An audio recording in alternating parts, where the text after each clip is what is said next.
Okay, ito po muli ang inyong Pinoy Firearms Instructor na gunsmith din naman. At bago tayo bumati at magpasalamat, ay gusto ko lang munang basahin ang actually, hindi naman ito katanungan eh. May problema lang si Noy Peace America dahil yung kanyang 92X na Beretta ay kinabitan niya ng red dot sight. So, ang problema, yung kanyang yung basyo naman ay pataas ang talsik ng basyo. So, tinatamaan yung kanyang red dot sight. So, pwedeng masira yung lens at nagkakamiron daw ng scratch.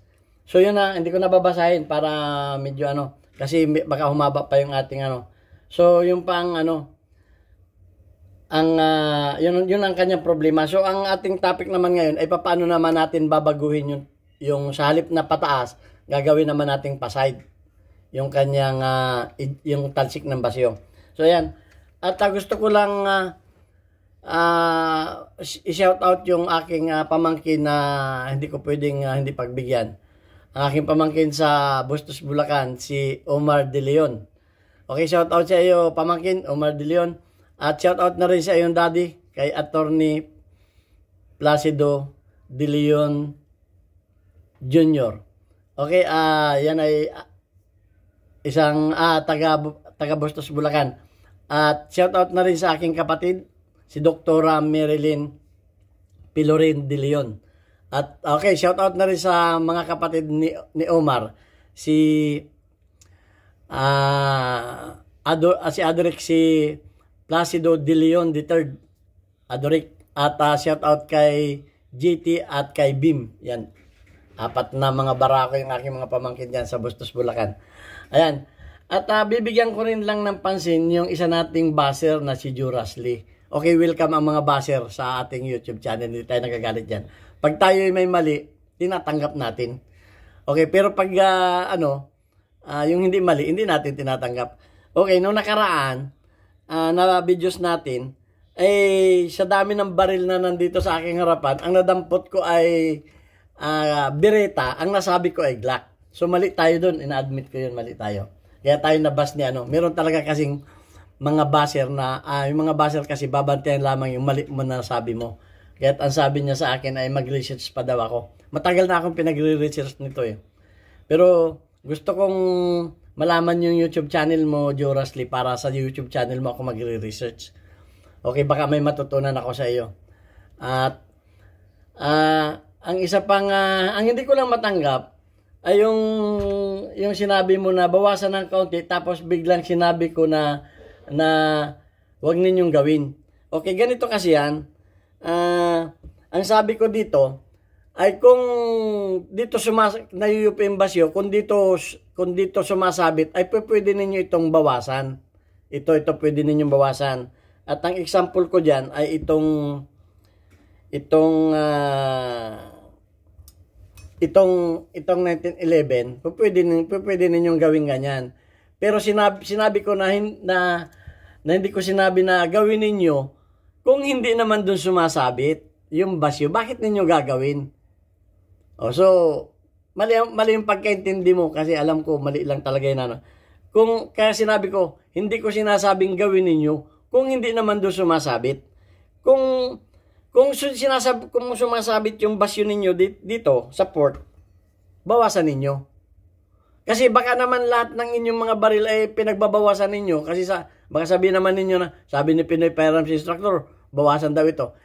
Ang sabi ko, hindi ko sinabi na gawin ninyo kung hindi sumasabit dito yung inyong mga basyo. O maliwanag. Meron tao talaga na mahina ang pakaintindi. So yun ang ibig kong sabihin doon. At okay, punta na tayo muna sa mamaya na natin yung ang sabi mo pa ay ako ay gunsmith nakikilpokpok. Kaya dapat ako mag-research. Di ipapakita ko naman sa iyo yung mga gamit ko. Hindi naman siguro ipakita ko sa iyo. So, ito yung ginagamit ko na drill press. At nandito yung ating mga power tool. At malaki yung shop ko kasi Yan, ito yung ating MIG welding. Ito yung ating acetylene welding. Ito yung ating electric welding. At ito yung ating machine room. Ito yung ating machine room. Ito yung ating 3-in-1 machine. Ito yung lathe, mill, and drill. Kaya tinawag na ano. So, hindi ko pinapakita yung paggagawa ng actual ng mga parts dahil bawal sa YouTube na strike na tayo nun. So, yun talagang actual na paggagawa. Kaya ako, puro demonstration lang, demonstration. So, dito, pwede tayong mag-drill. Okay? At pwede tayong mag-milling dito. Ito yung ating vise. Yan. Na tinatanggal natin ito at kinakabit natin dyan para tayo ay makapag-milling. Dito, ginagamit natin. So, mali yung gusto ko lang pabulanan niya, sinasabi mo na ako ay, dahil maliit ang pagkakilala mo sa akin, ako ay graduate ng Machine Shop Technician sa Piatti University, Manila. At ako rin naman ay, ang aking business, hindi naman talaga ako, hindi naman ako gunsmith dati. Ang business ko ay machine shop. Ako ay proprietor ng isang malaking shop sa aming probinsya, sa Pinamalayan Oriental, Mindoro. Okay, at ipapakita ko rin sa iyo ang mga baril na ito sa mga rifle. Ito yung mga gagawin ko pa na naka-standby. Ayan, meron tayo. Meron pa tayo doon sa ilalim, mga rifle. At meron tayo diyang mga pistol na naka-standby na mga gagawin natin. Ayan, mga pistol yan, na mga baril. Ayan, mga pistol na baril yan. Meron pa rin tayo dito. So, hindi na tayo pupunta doon sa armory. Kasi doon sa armory, may hilo ka sa dami ng baril doon. Okay. Ito ko lang ipapakita sa iyo na may kikil din tayo at may martilyo. Hindi naman nawawala sa gasmet yan. Okay, so yan. Para hindi naman tayo mapagkamala kasi hindi ko nga pinapakita yung Durasly, hindi ko lang pinapakita yung mga actual na paggagawa ng mga parts. Dahil nga bawal sa YouTube. Kaya kung may YouTube channel ka, ay ilapag mo at baka sa iyo ako magre-research. Gusto ko sa iyo matuto. At kung nandito ka lang sa Kuwait, ikaw ay pagtatrabahuin ko dito sa aming kumpanya. At pag pumasa ka sa aking interview, ay kukunin kita ditong gunsmith. Maganda ang bigayan dito, promise.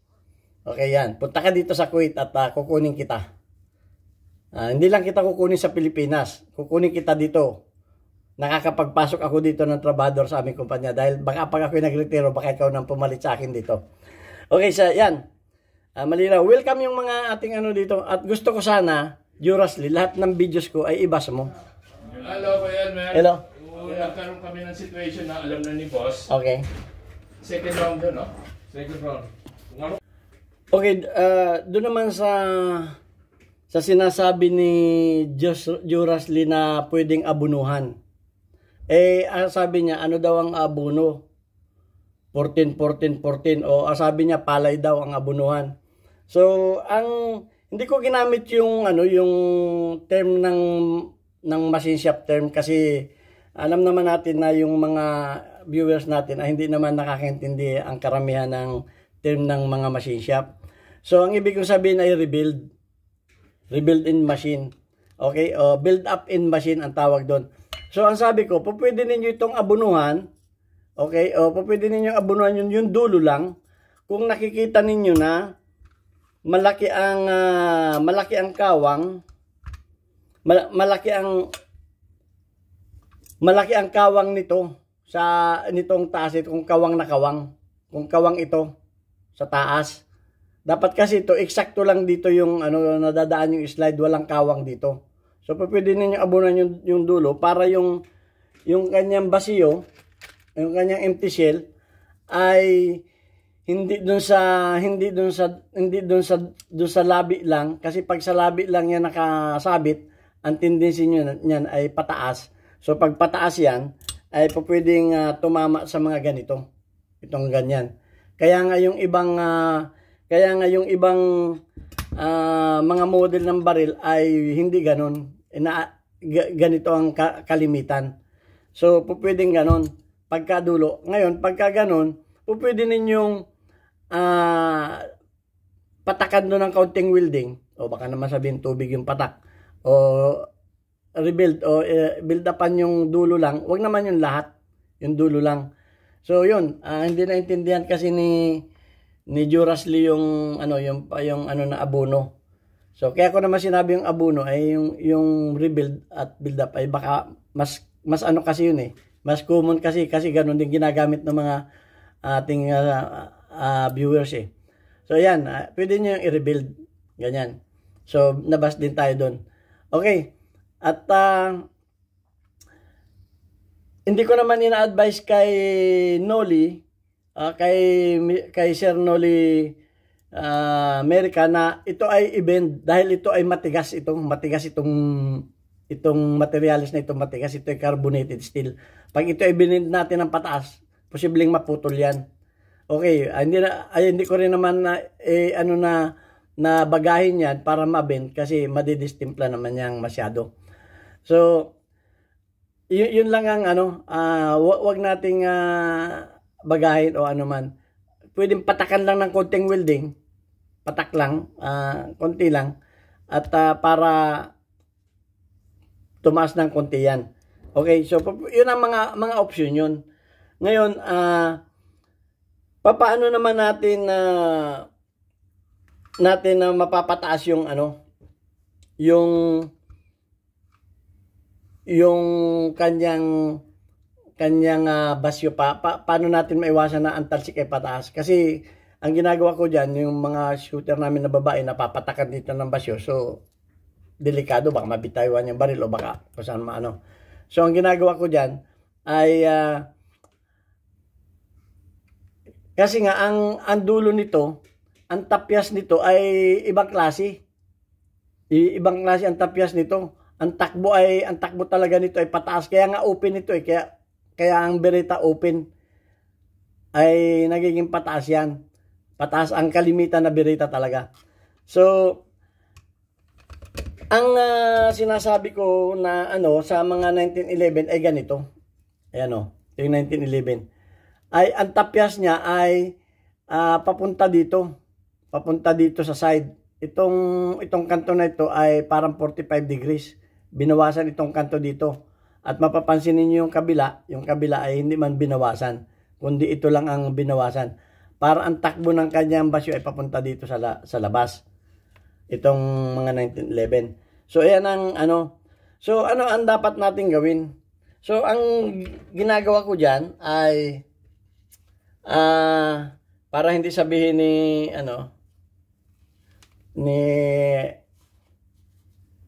ni Pisa, sino to? Para sabi ni Durasly, para sabi ni na hindi tayo na hindi kikil. Pwede ninyong kikilin ito para maging tapyas. Ito inano ko na to eh. Yan inano ko na. So, ang ginagamitan ko ito ng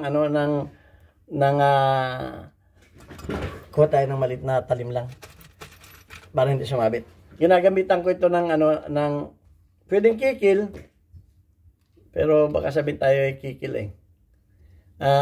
Drill mill ginagamit ko dito kasi matigas din yung kikilin eh. So ang ginagawa ko diyan, ito ay ating ito ay ating binabawasan to. Ay ito.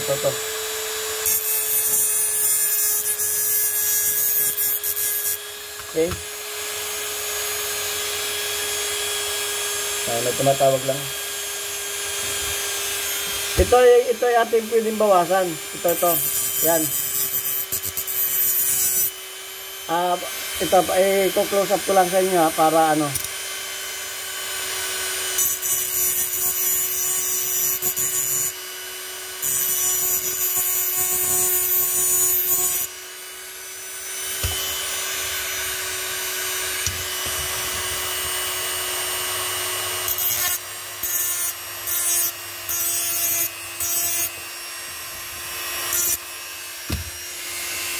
Okay, at ang magiging nito, ang magiging talsik na ng basyo nito ay papunta na dito sa side. Papunta na dito sa side. Ayan na kung makita ninyo yun. Ito, ayun parang na siya.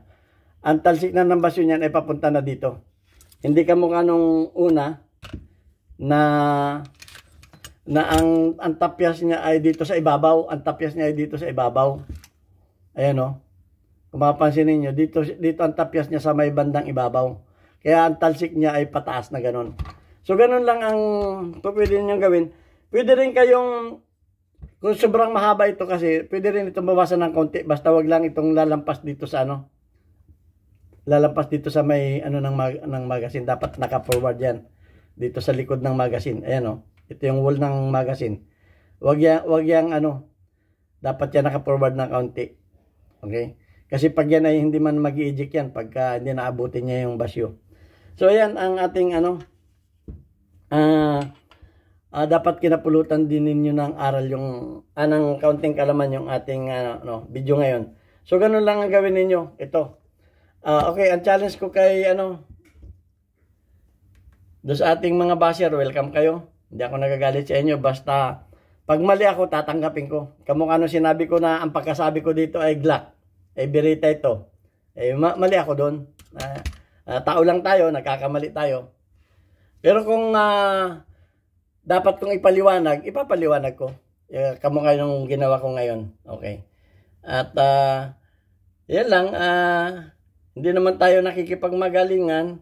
Basta lahat ng videos ko ibas mo. At wag yung mali lamang ang iyong iba. Namimili ka lang ng videos ko na ako'y may mali. Para bang kumain ka sa aking tahanan na ka lang, namimili ka ng putahe. Pagkatapos paglabas mo, pipintasan mo, ay pangit ng handa doon. Okay, dito sa aking bahay. Welcome kayong lahat. Pwede kayong manginain dito. Pwede kayong kumuha ng kaalaman. Pwede kayong pwede ninyo sabihin ko ako'y mali. Walang problema. So yan, at sana yung mga hindi ninyo naintindihan pang mga question ay mga sagot ay nyo sa akin. Okay, at hanggang dito na lang. God bless us all. Thank you very much.